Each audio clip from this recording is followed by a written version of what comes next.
Шерфназ қайырлы олсын эфирде заман саатлерде 15.30 бүгін Қырымышғалынан 782 күні кетмекте. Студияда сілеріні мен Шевкет Наматулаев селямлайым. Тинтов кечірілген соны яқаланған қырымлы журналист Николай Семинаға махкеме ярмаданы терк етмеге ясақ етті. Беліке сабадан оның evінде Тинтов кечірілді. Білгісаярында Крым реалии үшін язылған мақалелер тапқанлар. Семина Украинаның День газетасының Қырымдаки сабық мұғбірідір. Олған мәліметқа көре бұл іш бойынша Қырымның чешет көшелерінде еді инсанда Тинтов өткерілі. Олар арасында фотокорреспондент Линия Рабибулаева ве Руслана Люманова. Прошли обыски в 3 домах. Официальная позиция такая, что это журналисты одного из изданий. Семина Николай Михайлович обвиняется там по поводу экстремизма. Остальные Люманова Руслана и Абибулаева Линяра, они, я так понимаю, как свидетели. У них тоже проведены были обыски, и всех их свезли в ФСБ по Крыму, главное управление по Крыму, Федеральной службы безопасности. Крыминформ білдіргенне көре Николай Семинаны экстремизмде қабатлайлар санки оның Крым реалии нешіриятына алақасы бар ве о Русия территориясының бірдемлігіні бозмаға чағырулар япқан. В отношении журналиста издания возбуждено уголовное дело по признакам части 2 статьи 280.1 Уголовного кодекса Российской Федерации. Данным журналистам была подготовлена и опубликована статья, в которой приводятся высказывания, направленные на нарушение территориальной целостности Российской Федерации, что непозволительно ни журналистам, ни кому-либо другому. Фактически они оправдывают действия экстремистов и террористов. Мы не позволим совершать преступления в отношении граждан Российской Федерации и России в целом. Статус журналиста обязывает соблюдать требования законодательства. Ход расследования взят на контроль прокуратуры. В настоящее время решается вопрос об избрании меры пресечения для журналиста. Русияның адлейджілік назерлігі межлісінің экстремистик бірлешмелер жетвеліне кірсетіп фалиетіні ясақ етті. Назерлікнің ресми сайфесінде бұл малюмат түневін ақшам пейда олды.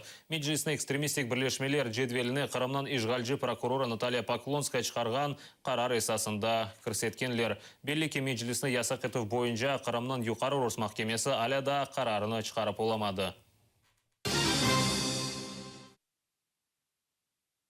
Меджлис рейсі Рифат Чубаров Русия адлейджілік назерлігі алған қарардан айретте қалмады. Оның сөздеріне көре бөле қарар тек Қырым татарларға дегелді емдігер халық ве мемлекетлерге телеке доғыра біле Авропа мемлекетлеріні уянмаға чағырды. 18 квітня 2016 року рішення Міністерства юстиції Російської Федерації, країни-агресора, Меджліс кримсько-татарського народу внесений до перечню екстремістських організацій, діяльність яких заборонена на території Росії. Режим Путіна, окупувавши Крим, зробив ще один крок, який скоротив ментальну дистанцію між ним і режимом Гітлера, який також приговарював цілі народи окупованих їм країн Європи до знищення. Власне, у нас немає питань до Путіна. Він поводить себе в окупованому ним Криму настільки брутально, наскільки йому дозволяє міжнародна спільнота. Інша справа, чи усвідомлюють лідери країн Заходу наслідки для власних народів своєї страусиної політики по відношенню до Росії, яка відкрито примірює на себе роль власника судеб всього миру.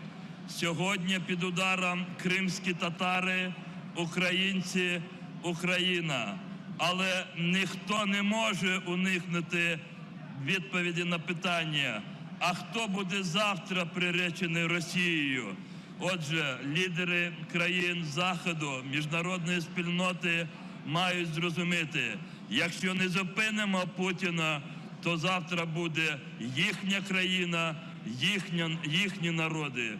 Зупинимо разом Росію-агресора, звільнимо Крим, відновимо територіальну цілісність України. Слава Україні!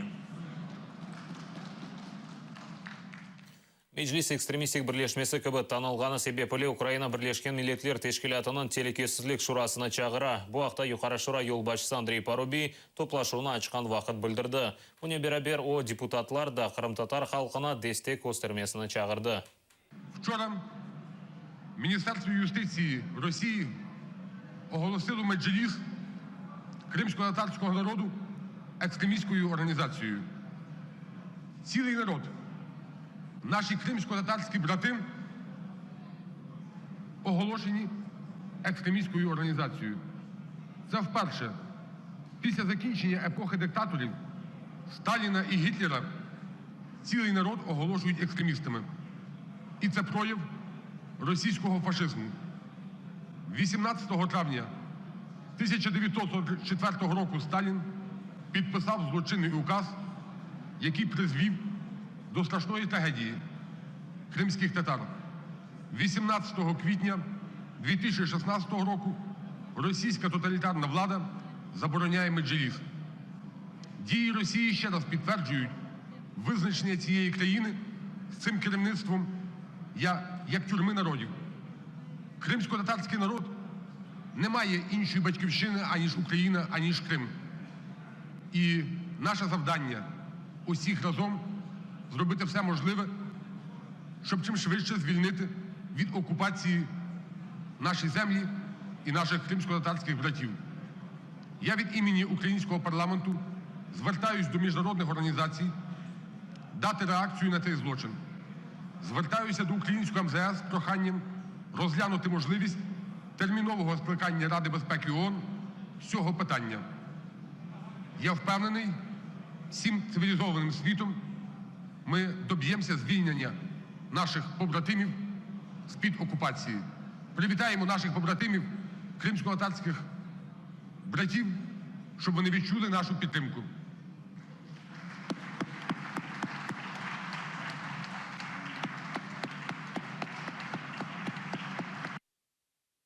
Украина тышшылерін әзірлігі Қырым-татарларының тимсалжы органы экстремистік бірлешмесі кібі танылғаны себебінден тенқыт етті. Әзірліктің спикері Марьяна Бетса білдіргеніне көре Қырым-татарларға қаршы Сталин репрессияларына қолданмаға девам етелер. МЗС України, безперечно, вкрай обурений рішенням російського Мін'юсту визнати Меджліс екстремістською організацією. До цього ми вже висловлювали рішучий протест у зв'язку з так званим рішенням окупаційної прокуратури на тимчасово окупованій території Криму призупинити діяльність Меджлісу. Це черговий крок у ланцюгу злочинів російської влади як держави-окупанта. Росія вкотре порушує міжнародне право, це повернення до часів сталінських репресій, це кричуще порушення прав людини. І, безперечно, ми засуджуємо такі дії Росії. Це ще раз свідчить про те, що російська агресія проти України лише поглиблюється. Ми закликаємо всі демократичні країни світу вимагати від держави-окупанта невідкладно припинити масове порушення прав людини в Криму, надати доступ всім моніторинговим місіям міжнародних організацій до Автономної Республіки Крим для постійного спостереження за ситуацією у сфері прав людини і об'єднати зусилля з метою деокупації Криму. Мejlis ясақ етілген бірлешмелер жедвеліне кірсетілген сон әрбір мejlis азасына жезалай білелер. Бұл ақта адвокат Дмитрий Сотников білдірді. Оның сөздеріне көре месулетлікке әм бірлешмені тізген, әмде оның фаалиетінде иштирак еткен инсанларына желп ете білелер. В соответствии с статьей 282 предусмотрена уголовная ответственность, соответственно, за организацию деятельности экстремистской организации с момента, когда решение о том, что она является экстремисткой, вступило в законную силу. Вот. То есть, если после этого организация будет продолжать свою деятельность, то, соответственно, предусмотрена уголовная ответственность с разными сроками. Вот. Так, за организацию можно получить до 8 лет лишения свободы, за вербовку до 6 лет лишения свободы и за участие в этой организации до 4 лет лишения свободы. Но только после того, как решение суда вступит в законную силу. То есть, если после вступления решения суда в законную силу данные лица выйдут из этой организации, из числа членов этой организации, то, соответственно, данное преступление не будет на них распространяться. Норма данной статьи. Если же они из организации не выйдут и продолжат деятельность в рамках запрещенной уже организации, после вступления в силу решения гражданского суда, тогда, соответственно, они будут подать под эту уголовную ответственность.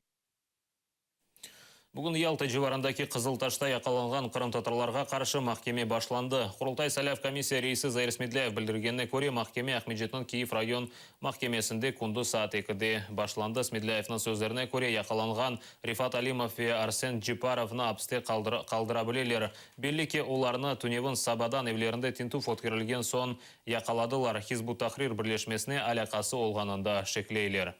Ну, однозначно, если никто не руководствуется ни законами, ни презумпцией невиновности, их уже объявляют преступниками, говорят, что они являются членами террористической организации, то и приговор будет соответствующий. Их сейчас как минимум задержат на 2 месяца, оставят под стражей для того, чтобы выбивать нужные им показания. На другое я не рассчитываю.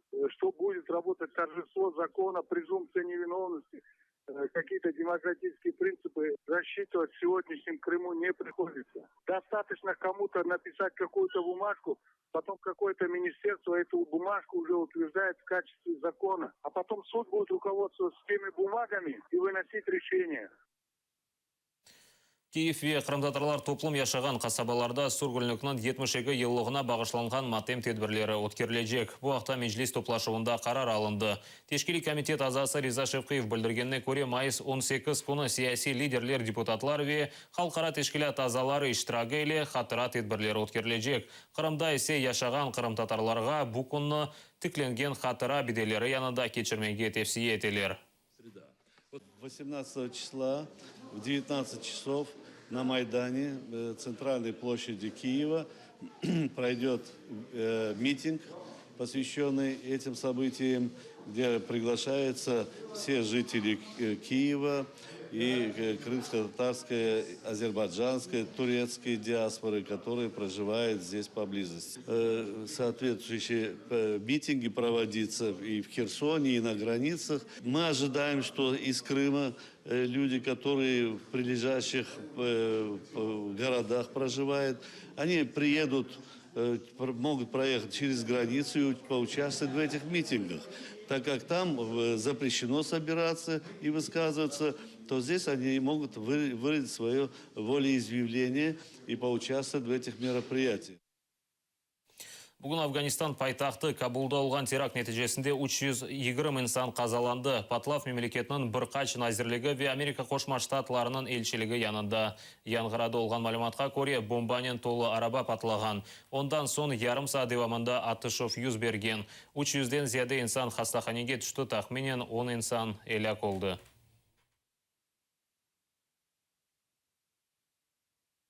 Эквадорда yüz берген зелзеле нәтижесінде ең азından 413 инсан еляк олғаны белі олды. Мемлекет президенті білдіргеніне көре, зелзеле соңки 70 жыл девамада олған ең бойық фажиядыр. Рихтер шкаласы бойынша тахменен 8 балл ерті премиясыны қайд еткенлер. Оның президенттің сөздеріне көре, виран олған объектлеріні ғайрыдан тіклемек үшін миллиардларынан пара керек олажақтыр. Шымдылық олған малыматқа көре 100 биңден зияды инсаны ярдымға мұқтаж. 5 бинге яқын сакин азбарда қалды. Мы должны гордиться нашими спасателями, а также нашими братьями-латиноамериканцами, которые пришли к нам на помощь. Это венесуэльцы, колумбийцы и многие другие. Я подчеркиваю, что спасатели в первую очередь должны работать там, где под завалами есть живые люди. Многие жалуются, что они не убирают тела. Это потому, что спасатели в первую очередь направляют туда, где есть признаки жизни. Кефе живарындаки 30 шебетовка койы сусыз су ағнен әнді чоқтан берілмей. Сакинлер суыны яда сатын алмаға мечбурлар, яда сауытларға толдырып чоқырақтан ташылар. 30 койынды яшағанларының чоқсы нефақаджылардыр. Су сатын алмақ үшін паралары етішмегеннен шикайет етелер. Куда мы только не обращались, куда мы только не писали. Наше начальство нам только обещает, то скважину бурить будут, то еще что-то. Вот таких сейчас муж и с дочкой поехали на родничок вот туда, на мост, за такими банками. И как вы думаете, 50 банок привозят к нам, хватит у нас 2 детей. А? И это каждый год одно и то же. Зимой или мы можем покупать машину воды за 1500? Посчитайте, мы с дедом, у него диабет, у меня почки больные. На воду нам надо заплатить 6000 в месяц и 9000 на лекарства. Bu noktada yayınımızı yekunlayımız. Sizlerge iyi kunlar tileyim. Bir-birinizge muqay tolunuz akşamki zaman yayınlarımızını kaçırmanız. Görüşmek üzere.